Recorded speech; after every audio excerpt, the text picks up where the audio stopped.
มีแนวแล้วเขาอยู่เอาเลยบอกหานี่ว่ามีเด็ดมีเด็ดย่องอันเจตัวนั้นใช้เวลาเฮิงเกินไปพันกระปูบ่มักของเท่นี่วิธีเห็ดโอ้เนียนกันนะเอาเห็ดอยู่นี้พอดีกินบ่ายทำนี้เนาะมันพอดีแบบแสบๆมันพอดีคำเดียว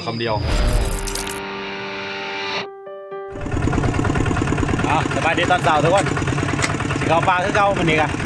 เดี๋ยวไปหาเอาทีมงานก่อนมารอบนี้เชื้อโดเชื้อฮานกิโกโก้แมนกันเบิดไปเดี๋ยวพาน้องมาไปหาอะไรอันนั้นหมูอันนั้นไม่ลุงอ่อนก่อนช่วงนี้อันลูกหมูมันหลายทุกคนเชื่อว่าเขาโชคดีเขาก็ได้ลูกหมูมาเลี้ยงเป็นโชคบุรีกะฮอดบ่ได้ยังคือมือน่ะไปทีมงานวันนี้รู้สึกว่าสิหลายคนอยู่จักผู้ใดนี่แหละไปผู้ชายมาชวนฮอดเทือนฮอดสะอันเชื่อเทือนอีกขออนุญาตเมียหรอบ่บ่คอเข้าบ่ให้ไปดอกลักไปขนาดเนาะคิดฮอดแล้วระบาดดำหน้าสิแล้วยังหุดกับบ่ทันทายบ่เฒ่าเอารถพอดไทยของข่อยให้ตายเบิดซ้ำสิค่าไปยกซอยในรถมันยำไทยดำตอนนั้นแล้วมันขาดปุ้ยเสียงปุ้ยไปมานี่ทีมงานเฮาบางทีก็ส่งกันมาบ้านเขายังมาคู่เขาบักโดโหดรีบแล้วบ่เด้อขนาดจะมันน้ำลูกพี่มันขนาดบักหานนี่ไปผุนออกไปผุนโค้งไปผุนแล้วน้องม้าอีกรอบนี้ทำชิ้นนึ่งเขาทำกินไปมีแตรไปเบิดน้องม้านี่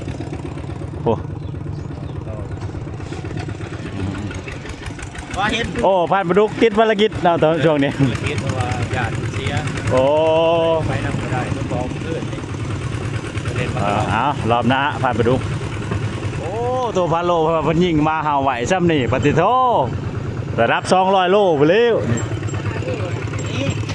เอาบุเลย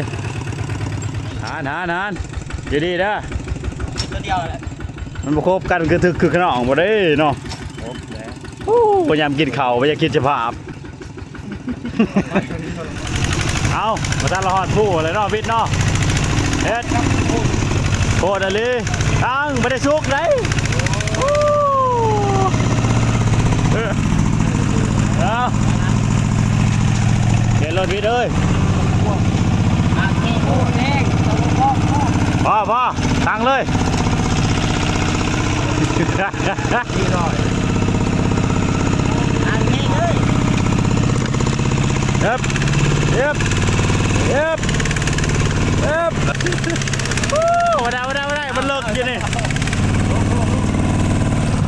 เยอะมันสูงนี่มึงตีผู้ย่อพอเลยบิดให้มึงโลย่อเอาคนย่อก็ได้แล้วคอยยกเอา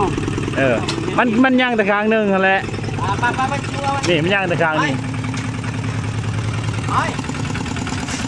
ทางบิดโอ้ที่เกินแล้วโดนนี่2 คนก็พอแล้วเขาว่าแล้วอันนี้บิดมันชิมานเลยเห็นบอกมันหลัดหนาเลยนี่เลือกผู้เอาแม่ฮันยังไป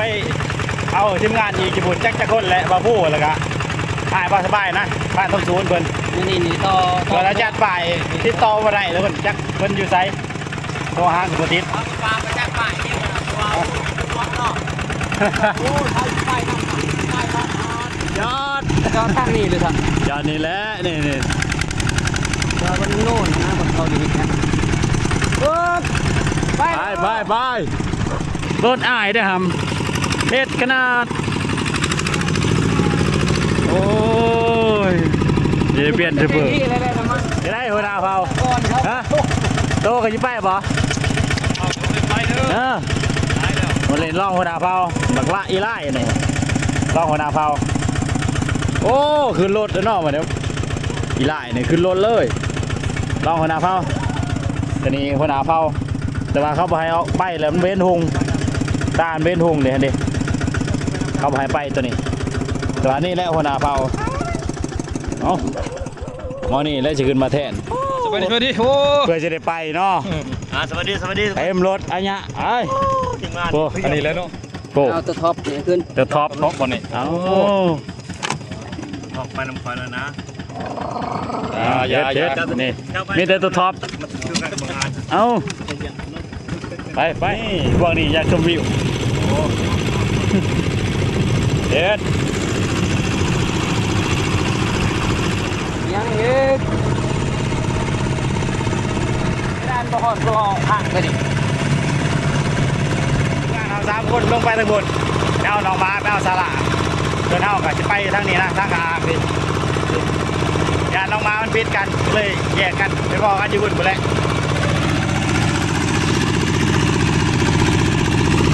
นัดจะเปิดกินโกนในเดินนวลเขาจะกินข้าวมาแซ่บ โอ้ยแม่ตรงนี้เนี่ยกินไป ไปทานได้ แน่นๆนะพี่หนู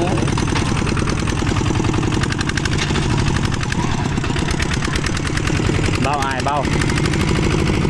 ทานเว้นจะเบามันเล่นผม มางานไปแล้วบอก โอ้ยเป็นทางเป็นเว้นไว้ นัดเนาะโว้กระเดิบเลยไป ปัญญาไปเกาะเครือไปเกาะ หอด มันกล้า ให้แล้วปะเนี่ยให้เนี่ยตะแต่พุ่นมันมาไก่จักเถือก็มา มาทางยาว ไปมาเบิ่งกล้วยกันทำยังต้องมาพอดี ตัวซุปผมมีบ่ จักแล้วไม่ได้มาไก่ชิมีกันนี่แหละเบิ่งนำกันนี่แหละ ยังเอ็ด หันไปถ่ายเจ้าของอีกซ้ำนี้ก็ยังถ่ายเจ้าของโอ้ยบังนี่บ่จักบ่เห็นทางนะเอาตัดกล้วยไว้ก่อนทุกคนลงมาพอดีสุกเลยนี่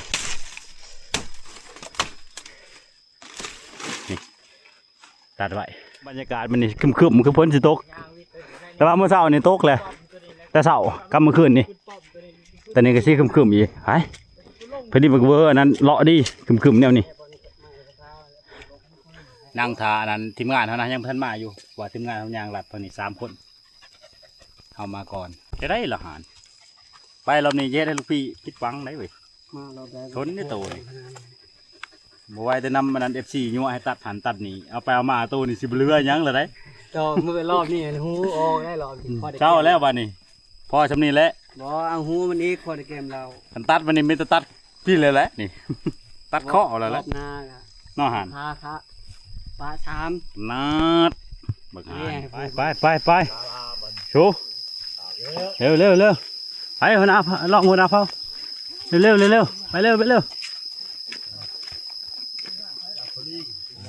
ทีมงานหาเห็ดมันอยู่บ่ ซิ่วเลยเนาะนอนเย็น ข้าวกล้วยแดงอีกเนาะ ไปติดไปจนเมียด่า ย่างต่อเลยทุกคนเอาก่อนกินข้าวจะหน่อยนะทหารแต่ว่าทีมงานเฮานี่ผู้หนึงนี่แยกทุกคนผู้ละเพิ่นไปทางหลังป้อมเพิ่นบ่อยากไปทางอันนี้นะกระสวยนี่มันไกลอีกอย่างเพิ่นก็มีเวียกอยู่เฮือนแน่เหลืออยู่6 คนบัดนี้เอามา7 โตสละก็บ่ได้มาเอ้าเยอะขอกินขออยากน้ำไปรอบนี้ให้โชคให้มานได้ท่านได้ในกินเดี๋ยวอยากหันคนมากัน7 คนออกมา7 โตแต่ว่าผู้หนึงกลับเลยเหลือ6 คนมาหานเห็ดแม่นแล้วฮะจะได้หันเอาแล้วมันจะตื่นกันตัวนี้ไม่หันไหม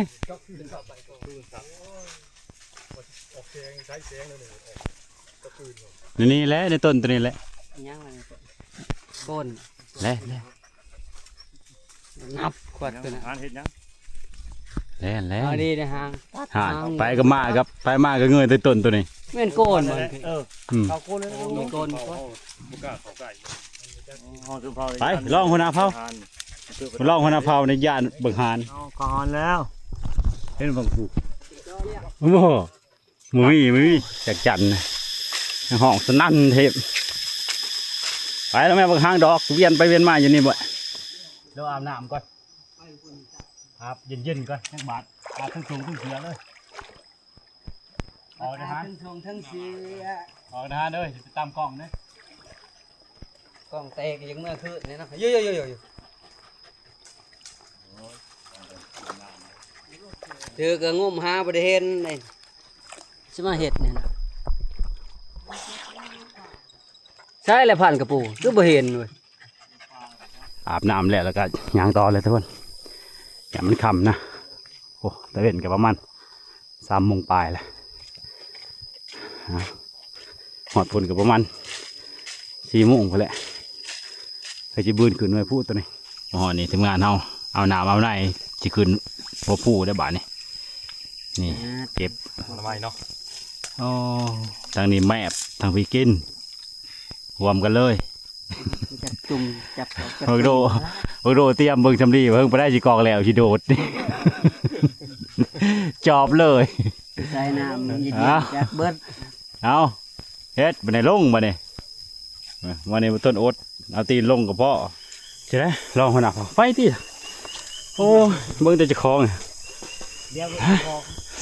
ยังขึ้นผู้บ้านนี่ มาหานี่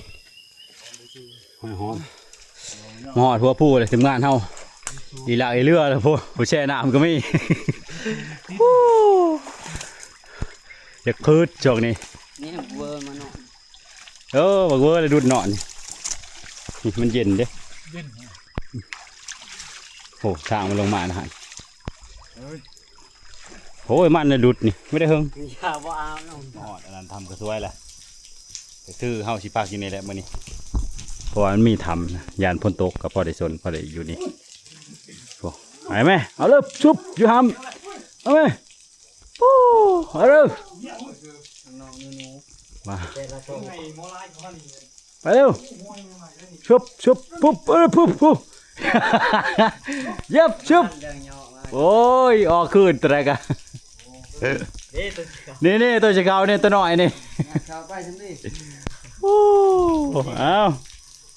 มาใส่จะครึ่งพองเข้าไป บางฮานแล้วนอนอยู่ถึงบางอย่างมันเย็นมันลงในนี้แรกขึ้นเหงื่อลายนี่ลงมาเขานอนเย็นโอ้ไปแม่ชุบเยียบชุบ หานเดียว บางฮานดอกอยู่นอกชุกกันเขาไปบางฮานเอาขึ้นนั่นว่าสำนานบางฮานออกก้อนหมูไปทวนเอาจะพากันย้ายเพื่อเลยลงไปอยู่ทำมนุษย์อยู่นี่มันบ่คือน้ำเพี้ยนหงเพี้ยนห้อยก็เลยจะพากันไปอยู่ทำมนุษย์เพื่อเลยหาปุงหาปลาก่อนมื้อนี้ เต็มตะหอยมาหานไม่ ผ่านบิดปลา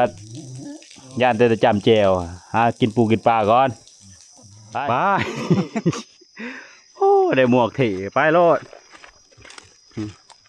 มาไปเอามาหนึ่งอยู่นี่ทุกคนจะลงไปอยู่หัวไอ้ก่อนบ้านนี้เอาสิพาน้องมาไปเบิ่งบอลเล่นใหญ่ตอนนั้นทุกคนฉันเข้าประทันใดอยู่บอลนี้แหละมันจิบออกว่าโอ้บ่เห็นนะทุกคนนี่แหละต้นตัวนี้แหละไปมีคนเลาะก่อนแหละยังเป็นผู้ใดห้อยใหม่ๆมีคนอยู่โอ้เขาอยู่ก็ไม่ได้เหิงทุกคนนี่ต้องช้องทำมือนี่แหละ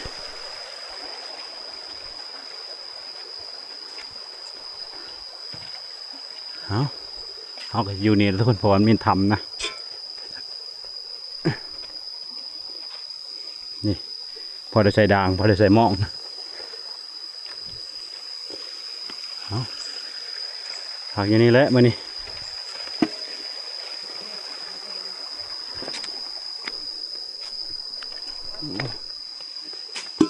ผักไม่มีไฟอยู่ดอกเดี๋ยวเราจะลงใส่หม้องกันนะนี่ใส่วางตัวนี้แหละวางเลิกๆตัวนั้นให้พันบิดลงเอาจะลงวางตื่นๆนี่ นี่ใส่อยู่นี่แล้วทุกคนเริ่มตัวนี้เลยใช้ละส่วนมันบิด5 ส่วนมันบ่เห็นเอ้ยโย่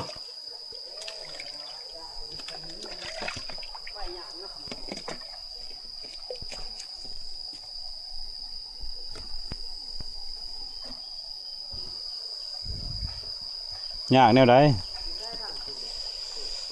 น้ำกูพาไปเองนะมาแหละ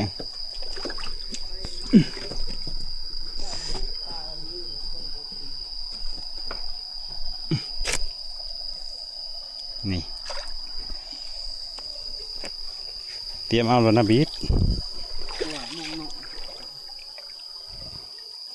มันมีน้อยพอดีไปเอาจะใส่หลัดทำทุกคน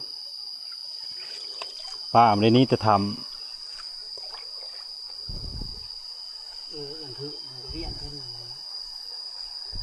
กาฟืนก็เก่า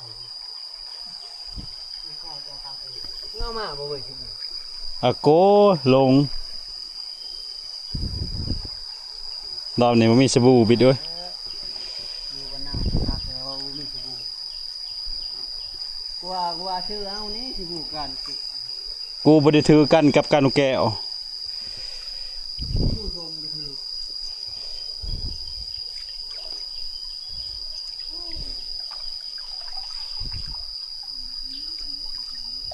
เจ้ชุดแหละ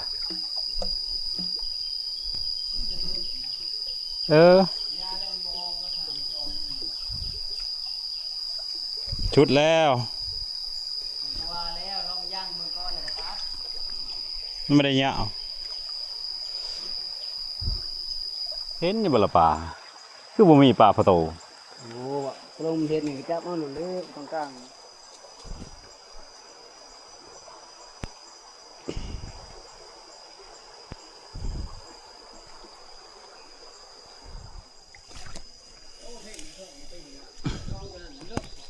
เลิกเลย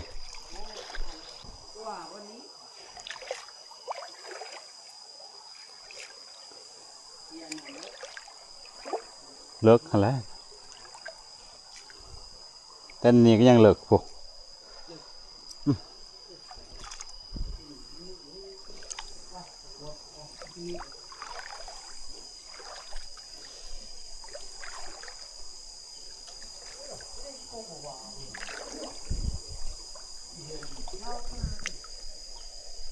จะได้หานทาลูกพี่ป่ะขึ้นกันนอน เต็มปากเบิ้ลนี่ตัวเองนี่เบิ้ลจะมันจะออกทูดัง ฮะกินข้าวทุกวันเลย ข้าวกินมองพร้อม ยันไปแพะพันบิดกินข้าวก่อนยิงไปเอากล่องมาละ เขากินปัญหาคนยังบ่เบิ้ล แน่นนะ ปลาทีมงานเขายามมากแต่ว่าตัดน้ำนี่ใส่เบ็ดน้ำมีบ่ปลาใหญ่ก็ ทาน นี่ ก่อนนะลอย ขนาดเนาะเอาเฮ็ด เรื่องสัตว์น้ำไม่ต้องควงพัน ป กับ ลา ปู ตัวนี้โอ้แม่นได้ละลายนี่ทุกคนคิดว่าคือสิแสบนั่นนี่ลายมันงามครับนี่ซองตูพี่ขนาดปลายามนี่เนาะคือเราไปจักอยู่นี่นับโอ้ถือตัวหนึ่งนี่โอ้สองนี่สองตัวแล้วนั่นถือมองมากอาศัยมองเนาะ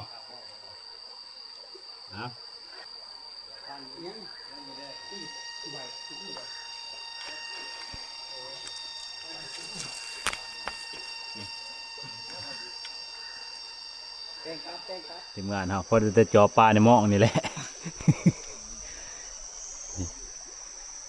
นี่ตัวนึง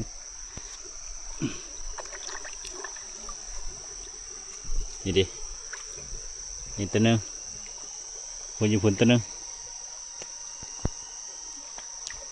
เอาละ แย่งตำแหน่งนั้นผ่านลูก บ้า เนาะ นปลูกบุรีมานั่นนี่แหละโลดว่าเดี๋ยวหย่อนนี่เนาะลายเติบเนาะ เหมือน เอา อยู่บ้านไม่ได้กิน ไม่ว่าเป็นยังไงนะ เห็นบ่ดาวเต็มผ้า เกี่ยวยังกับดาวเยอะมันตกแต่ถือ ตกยังไงดาวเต็มผ้า แต่ว่าตกถือนี่แต่ ถ้าเต้วได้ เข็นเงาตัวนี้มันตัวใหญ่ตัวโอ้ยมาทานจับเอาปลาหน้ามองครับบิดไปไว้มาถือกี่ได้เห็นไปฮะโหลายโตบิดมันมาหาท่านออกป่ายามแล้วโอ้นี่มาถือกี่ได้นี่ ยั่วๆเลยบิดเอ้ยนี่นี่สองเอาเนี่ยอยู่นี่ก็สองนี่นี่โอ้สามมันติโอ้อยู่พุ่นอีกโอ้ชุดเลย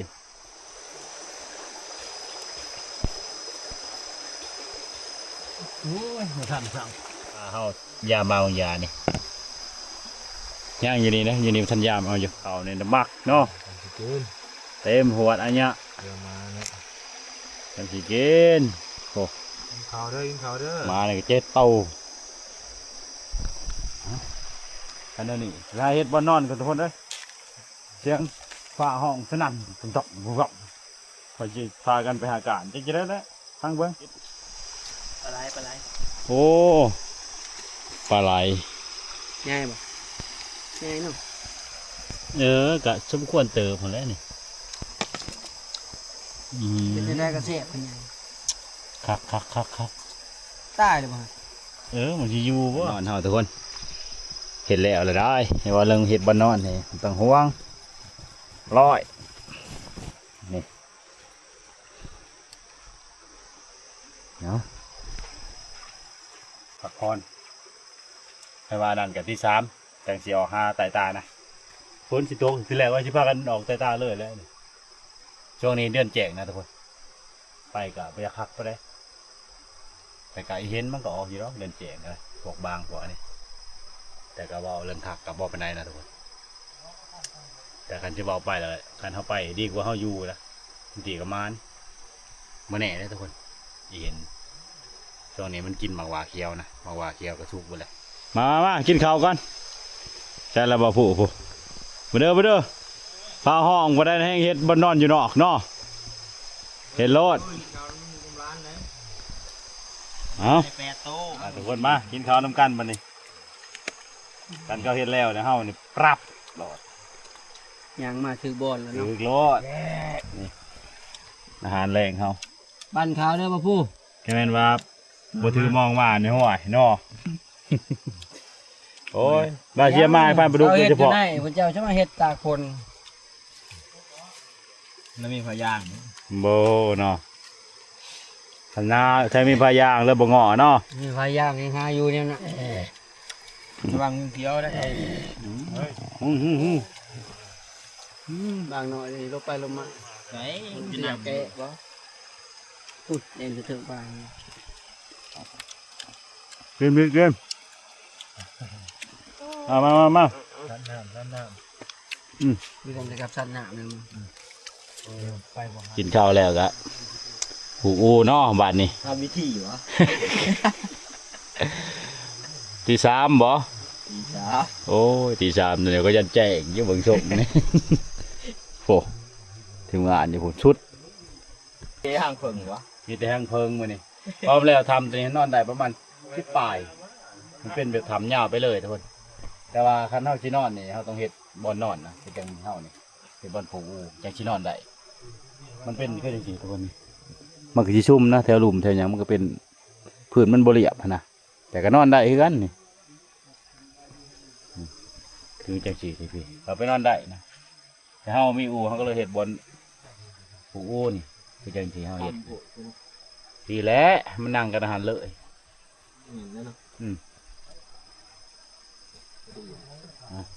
ตกมายังได้โดเผาจะคล้องหมดโอ้หมอนี่กินขี้ดินเลยเขาให้กินยังมากินขี้ดินอีกขนาดเนาะอยู่อย่าไปนั่งได้บิดมันแนวจะไปนั่งช่องทางคุณลูกขนาดมันกูไปเห็นญาติไม่ญาติยังแต่เดียวแต่มึงอุ้ยขาดเด็ดใหม่ออกเร็วใช่ว่าจะไปยิงอังเจ้าเห็ดอูไปต้มกาแฟหันไปนี่บอกกันนี่เลยมึงให้กูต้มกาแฟมึงก็นอนให้กูนอนบ่ได้บ่นอนดอกไปต้มเบื่อเลยตัวนี้กูจนกูชื่อขนาดกูส่งกาแฟซองเลยเพื่อนนอนบ่นอนรอบนี้ไปชมบ้านยังได้เห็นคือข้าวไปเช้าโลดไปจะกินนางกอกไปมีเจียวให้จำคละบุญเฮ้ยไม่ใช่แล้วกูชินอนนี่ดินอนเผากูกับบุกโลหันนอนจะไหนก็ได้ฮัน โอ้กูตาหยาดใหม่ตีกูเนาะ เขาอยู่ทำยัวๆใช่ไหมว่าอยู่นอกเป็นจังไดโอ้ ก่อน แต่มีบอลคักตัวนี่โอ้เนี่ยนี่มันก็สบายแล้ว ลมมาจะบุ้นไปวัดนี่ โอ้คักก็โดนน้ำพ่นย่อยนี่ก็ไล่ไปพี่เลยบ่ได้เข้าพื้นได้ ต้องเบิ่งซื้อ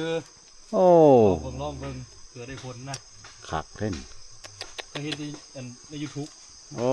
มันก็ชุดยอดเท่านั้นแล้วไปซื้อ สิบ่ไลบ่จ้ะวะสิบ่ไลเขาบ่ บ่ไล่ดอกมันอันนี้มันไล่กลับ ลอง โอ้ เบิ่ง คัก ถ้าเบิ่งบ่ได้จะปุ๊บเขาไปทำน้ำ โอ้ช่างเอามาแต่แสนเลยนะฮะ โอ้ทางอยู่ยังก็คือรัชดา โอ้3x2เนาะ ต้องอย่าเอาด้วย3.2เด้อ มันน้อยเนาะ นี่มันบ่พอดีเห็นบ่นี่มันยังน้อย แม่นแหละ ต้องเอา 3x4คันมีอันนั้น4x6แข้งคักมีบ่ จังหวะยังบ่ได้เบิ่งอาจสิมี เบิ่งให้เด้อ4x6ข้อยก็อยากได้อยู่ แต่ว่าตัวนี้มันน้อยโพดนี่ ข้อยสิเอา4x6แบบว่านอนนำกันหลายๆคนร้อยโอ้สัมพอบ่ได้เฮ็ดผู้เดียวดำๆอยู่นี่บ่ยอมเขาน้ำหมู่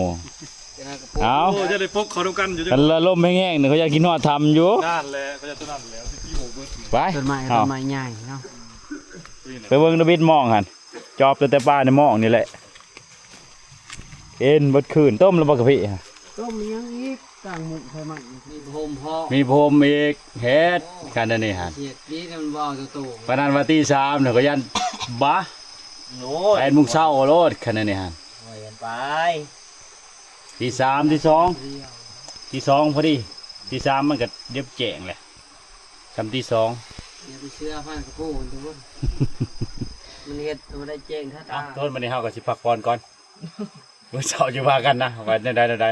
ที่เฮาไปทันไปยืน นอนก่อนบัดนี้ นอน ห้องตั้งที่เฮ็ด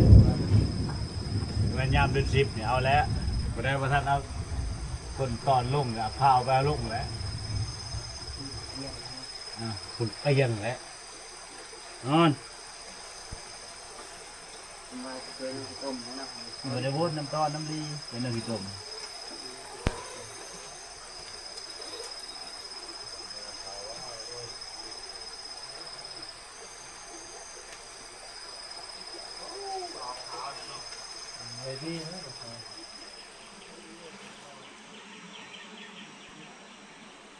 คนขี่แล้วต้นบ่เป็น นะ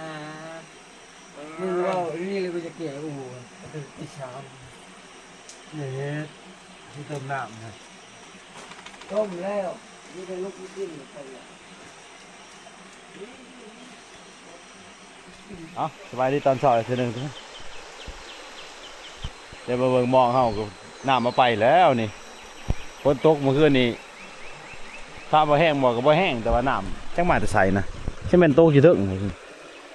มองเขาใส่ไว้อยู่นี่หั่นยาน้ำมาไปแล้วมาเบิ่งก่อนเดี๋ยวว่าป้าไปบ่หันใหม่ยังอยู่เด้นี่ใหม่นี่โอ้ยยังอยู่ใหม่มาทันไป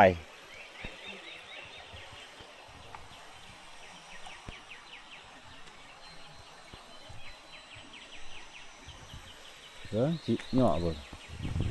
น้ำถังเลยเหมาะ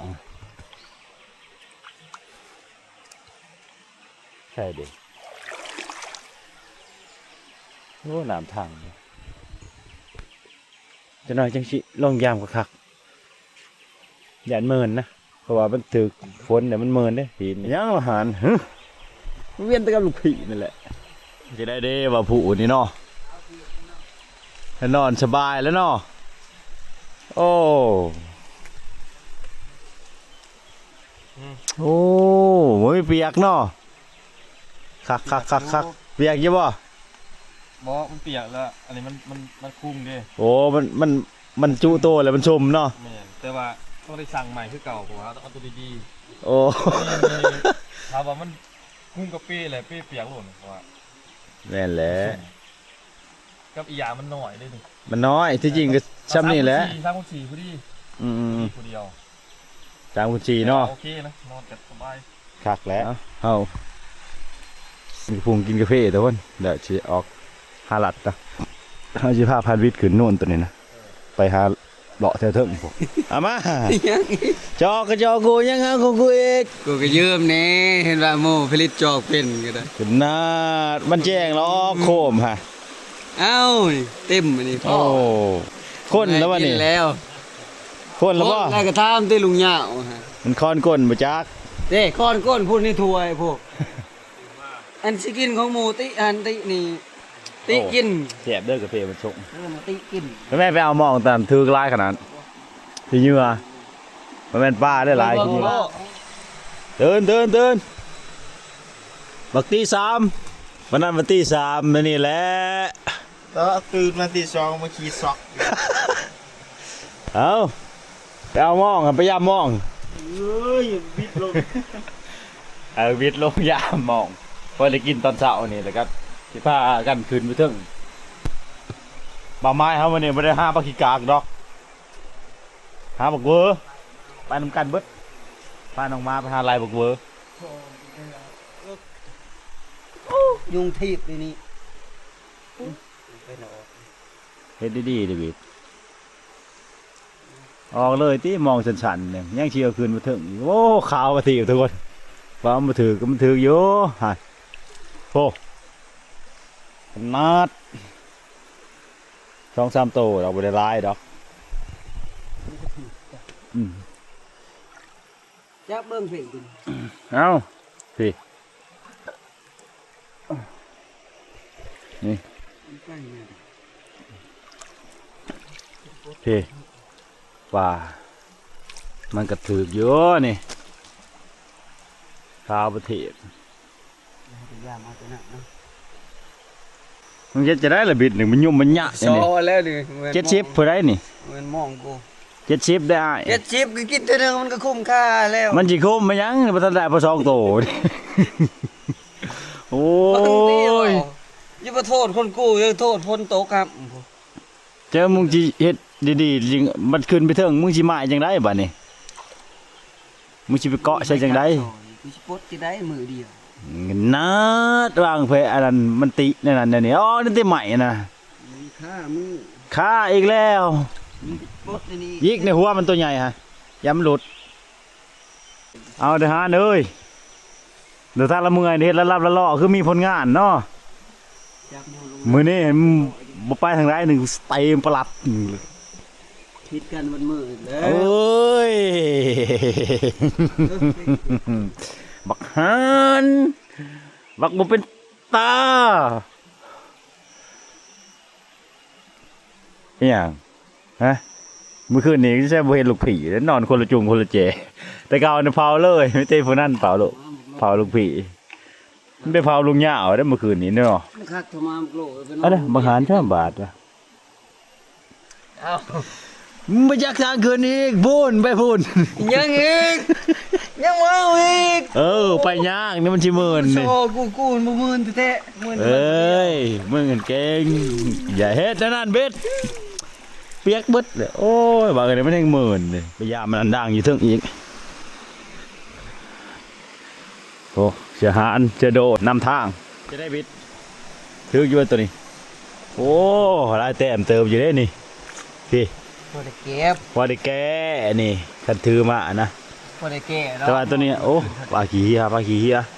แต่ว่าปลาดูดฝุ่นว่ะปลาดูดฝุ่นได้บิดนี่ เมื่อได้ปลา เอาเมื่อโอ้ความมันไปในโคได้เอาเมื่อให้มันดูในเหือน ใช้เพื่อนครับ โอ้อันเนี้ยเลยนี่ เงินมายุ โอ้ เดินทางลงน้ำ โอ้ด่างตัวนี้ถือกว่าด่างตัวนั้นอยู่เนาะมองปลาใหญ่เขาก็มีต้น2-3ด่างนะแต่ว่าห้องประดับอะเพราะว่ามันบ่ค่อยมีปลาใหญ่ เขาบอกมักปลาใหญ่ถึงงานเขามักปลาน้ ที อ ม ย งานตัวนี้มากินแต่ปลาน้อยๆปลาใหญ่เอาไว้ให้มันไข่เพิ่นว่าเอาปลาน้อยนี่ตัวมันไข่แล้วขนาดแสนวิท ว่าสิเฮ็ดให้ผ่านลูก เรื่องแล้วว่าเบ็ดเห็นบิดจะมาลอยหอยพี่สิไปเฮ็ดอีหยังอีกชำลีนี่กะปูนอนมันเขาสิย้ายบ่มันนี่สิปูนอนเอาเฮ็ดไปเหลือแต่บ่าวผู้อยู่ลุมพุ่นจังได้แล้ว จะมาเห็นแต่หมองไม่เห็นป่า ตันตื่นมาบ่อยเบิ่งให้ตัดไข่ไปบ่ เห็ดขาวอยู่เนาะ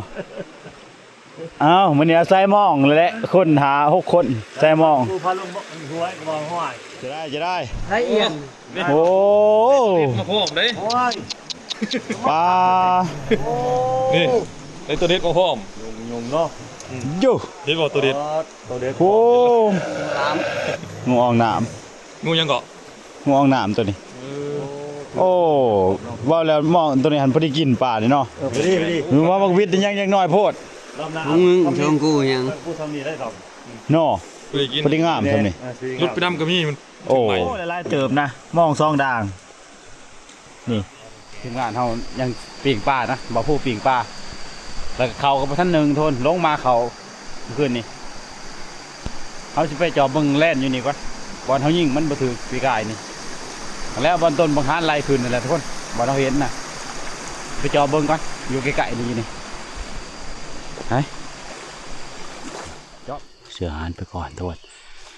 แต่เช้านี่คือยังสีบทัดลงนะมันนี่เพราะว่ามันยังเปียกนะนี่มันยังเปียกแห้งเอามาเบิ่งคิดว่าอย่าว่ามันง่อยนะทุกคนมันง่อยโกนนะบ่เห็นนะทุกคนยันเขาได้แต่หนาแหลนตัวนี้แต่ก็ไม่แน่ทุกคนอย่ามันบอกนะมันนี่เพราะว่ามันฝนตกแล้วมันยังเปียกแห้งนะ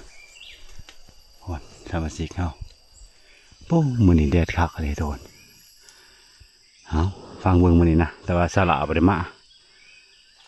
มีแต่บางฮานนี่แหละนี่แต่ว่ามาลงยาวมันกระยันบางฮานโดนมันบานไปไกลนะมันเห็นตัวนี้อยู่ทางหน้าแล้วมันก็ถอยนี่แหละอาศัยมันนี่แหละ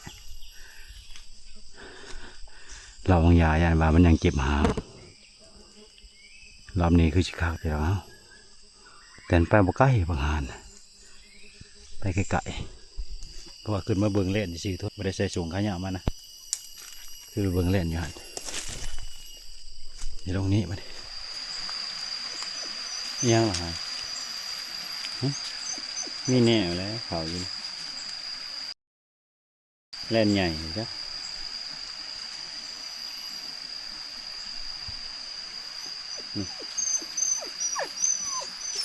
ยังฮะ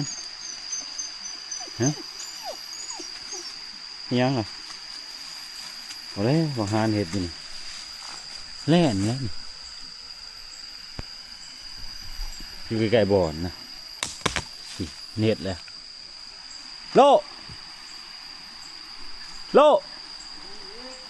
เอาโคมมาดิวิทบางฮานเห็ดแล่นแล้วนี่มาเชื่อยังมันขวดกัดกันใหม่เลยนี่หันมาฮะเดี๋ยวเอาโคมมาแล่นแล้วนี่เอาแต่เสาแต่เสียวมันไม่ได้เห็ดง่ายๆเด้อครับมาพ่อโตนติดกินนี่แม่นบาหารจะตัวลูกพี่ได้ฮะโอ้เย้ยตามมาคอนใหม่ฮะเลยเซ็ตหน้าผากตามบักแหลมๆตอนนั้นตับเลย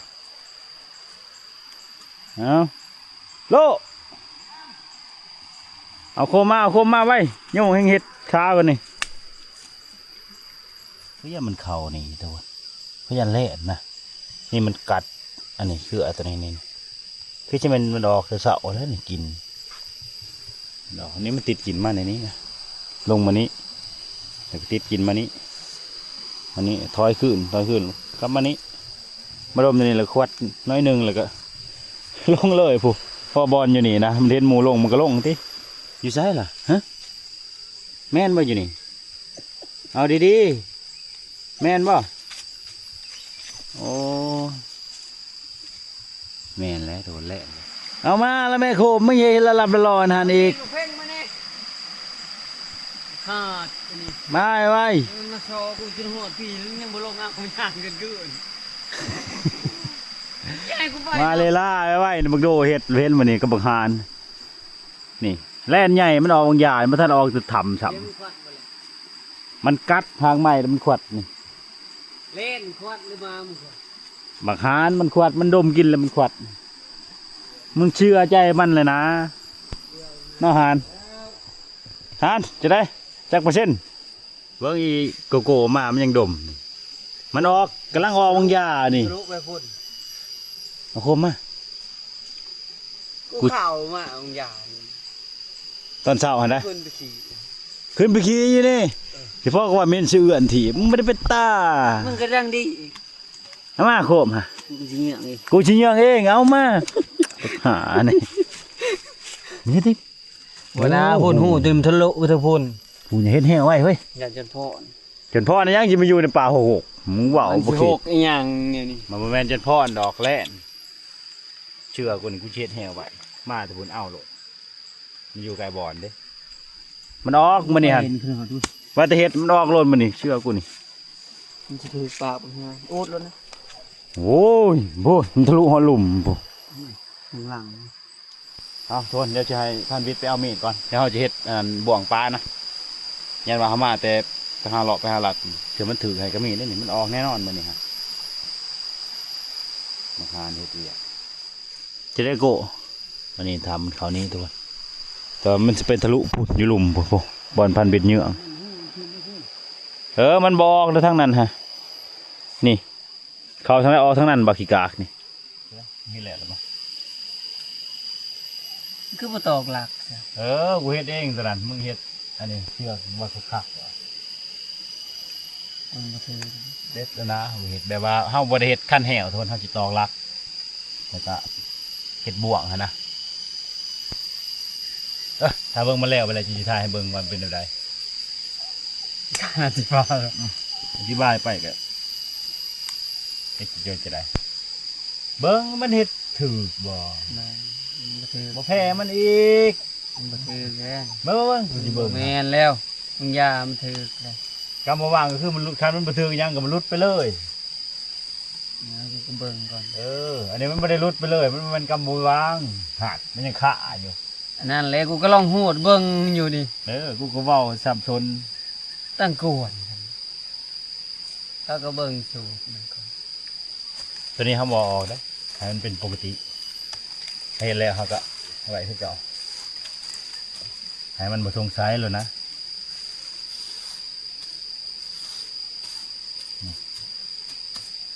ใช่คำว่าเอ้าพี่อันเดบชนะเฮ็ด นี่ เจ็บสับสนที่มึง ที่กูเฮ็ดมึงยังสับสน ขนาดกูเฮงหูนี่ มึงบ่ได้ตึกเอาแล้วนะบ่กำบ่วาง เชื่อกูแล้วนะ นี่คือมากำบอกว่านี่มันจื้อไว้โลด ใช่ไม่ได้มีนะรูดแม่มันรูดช้ำไป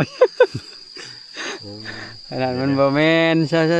กูเฮ็ดอีกรอบหนึง แม่จะไปใส่บ่แม่นเจ้านะ มึงเฮ็ดบ่เป็นแล้วจะมาเถียงอีก มันบ่แม่นบ่แม่นกูจะบ่เห็น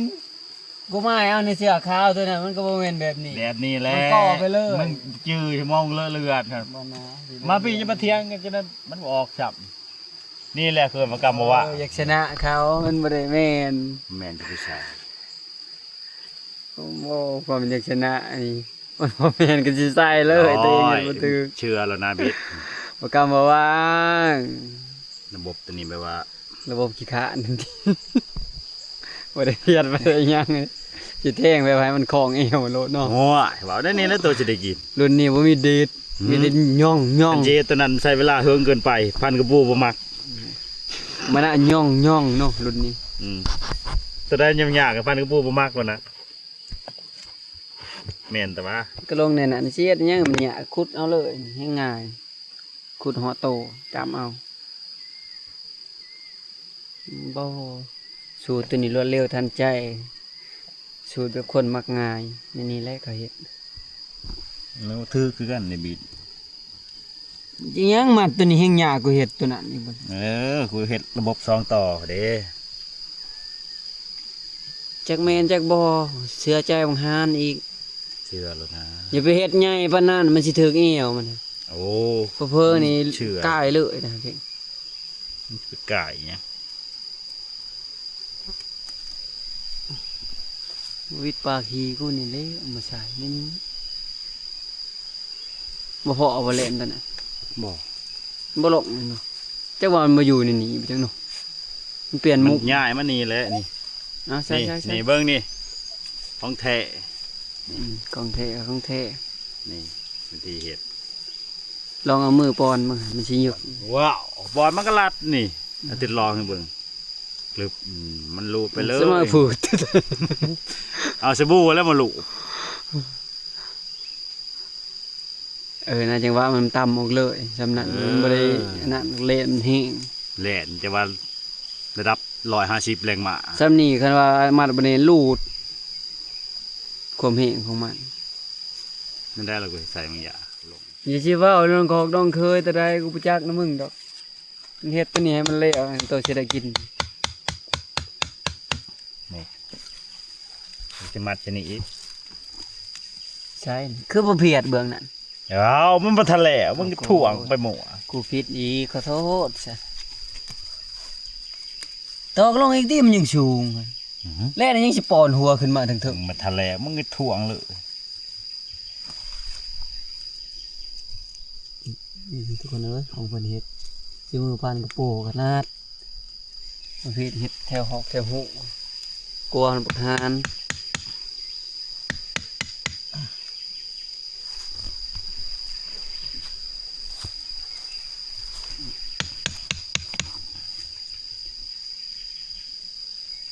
เจ๊ใช่เลยดูไป เจ้าโอ้ของพวกลอกอีว่ะ ก็ละเด้อนะยายมันถือลักเท่านั้น โอ้ชามนี่มันก็ถือหรือเปล่า โอ้ฝ่ายกระโปนี่มัดช่องโตคนในลักนี่มัดสิคืออันตัวนี้ปะ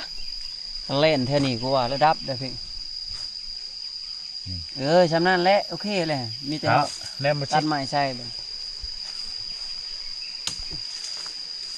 เชื่อใจแล้วนะหันผ่านกระปูเห็ด เพื่อถึงมินเนาะถึงมินถึงฮ้อนหมดเลยนั่น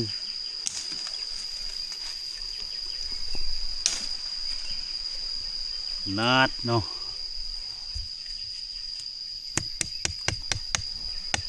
มันบอกนี่มันจะออกในใช้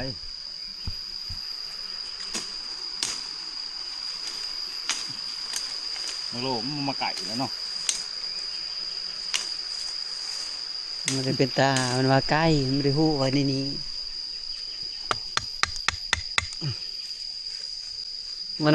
มันจะมาใกล้ได้มันวะกูอยากไปคงย่อยเธอกูขึ้นต้นไม้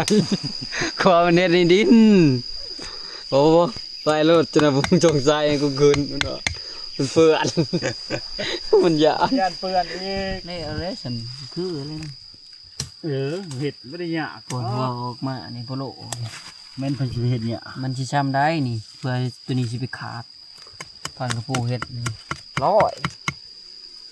ขนาด โอ้โหทางนี้ก็มีดิพี่ แม่นบ่หยิบไปบอกมันเต้ทางใดก็บอกมันเลยทนสิเฮ็ด สิอัดไปเบิดบอกแล้วกันนี่ทุกคนหัวหน้าคนนี้โอ้ยดิเขาเห็ดที่นี่นั่งอยู่นี่ นั่นเด้ใช่เปล่ายังตัด เดี๋ยวก็ตัดใหม่เอาเท่านี้ก็ถึกที กูก็ปิดเลน นี่ แล้วก็ชุกออกได้คอยได้ชุกออกตัวนี้แฮะเว้นบ่ยับไปพุ่นเปล่านี่มันบัง กูก็ว่าสิดึงออก จังว่าเขาอยู่นี่มันเห็นที่มันบังนี่นะนี่โตมันนี่มันบังเนี่ยตื้ออย่างนี้เฉยๆนี่ อย่าไปเฮ็ดมามันสิโดดมาทางนี้ มันถ้าเขาเห็นแล้วมันเป็นแนวนั้นโอ้ เมียนกันนะ เขาเห็ดอยู่นี้ เอ้า โก้ยอนนี่ โอ้ตัวนี้ก็เด็ดเติบดิเด้อโดนบักหางใหม่เห็นไหมนี่บักหางแหงนี่อันตรายเด้อหมอนี่กะเห็ดแล้วนะนี่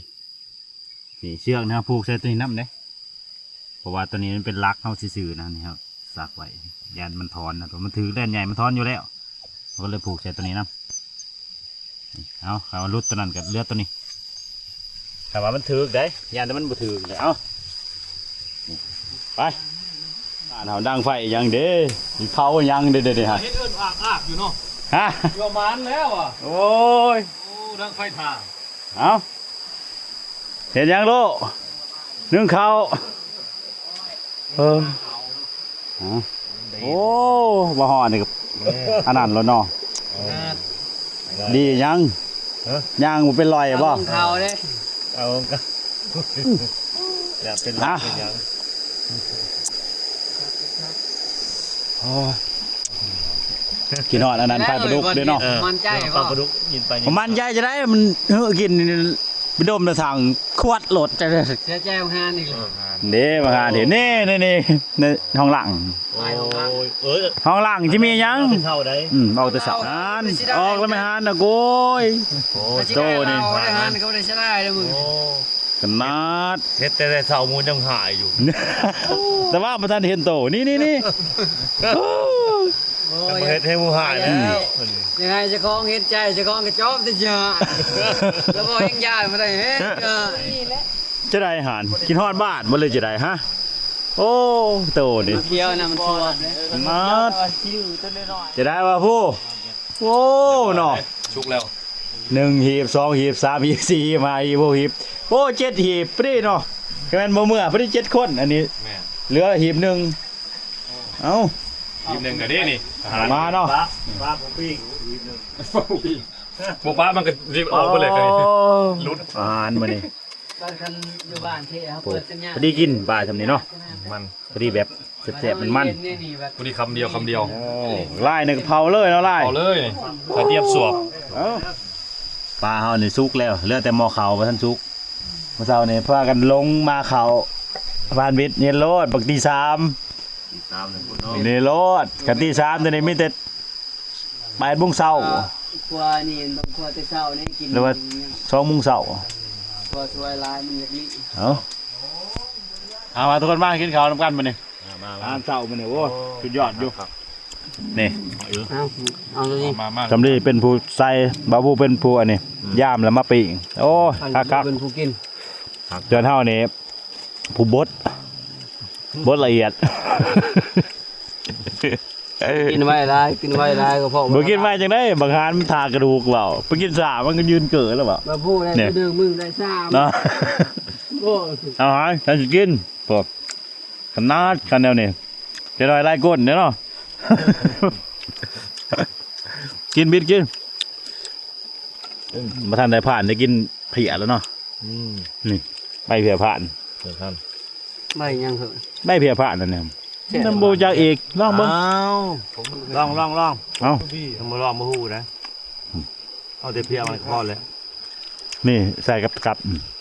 แล้วกลับมันก็เท่านั้นแหละ ขนาด ส่วนกินเนาะคนแหลกนะ ใช่ไหมหู ใช่ต้นมัน ไปส่วน ต้นเป็นไงล่ะ นั่นนะมันจะพาไปพาทางดิมมดโอ้ย งั้นไม่บ่าวพุทธลังคอย นี่แหละถึงหน่อยก่อนครับก่อนอยู่ข้างนอก ตอนนี้กระทากี้กระดูกเป็นตาเลือกเมื่อ มาพูดกินสากระดูกบอจากเถื่อมือพันบิดไหวขนาดจะได้ออกกระบางทีกับบดไหวพุ่นนี่ ปั้นกระปูนี่บริษัท แป๊บเดียวได้2-3 ทางมาพูดเพื่อจะได้ทางหนึ่งเพราะแห้ง ตัวละครับเอาอันเกินว่าห้องซีดิจิตอลต้นเร็วต้นใจ เบียดโลอันนี้ได้ใบบ่เนี่ย ให้เอาเข้าให้มาเด้อมาเจ้าให้แล้วป่ะ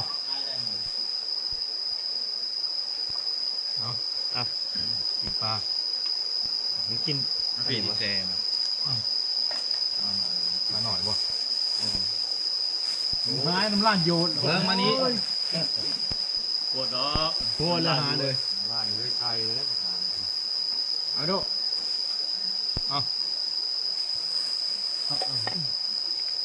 ได้ดอกเองแบ่งมาเอาตัวนี้ไป ของเรื่องมึงเรื่อง ไปไหม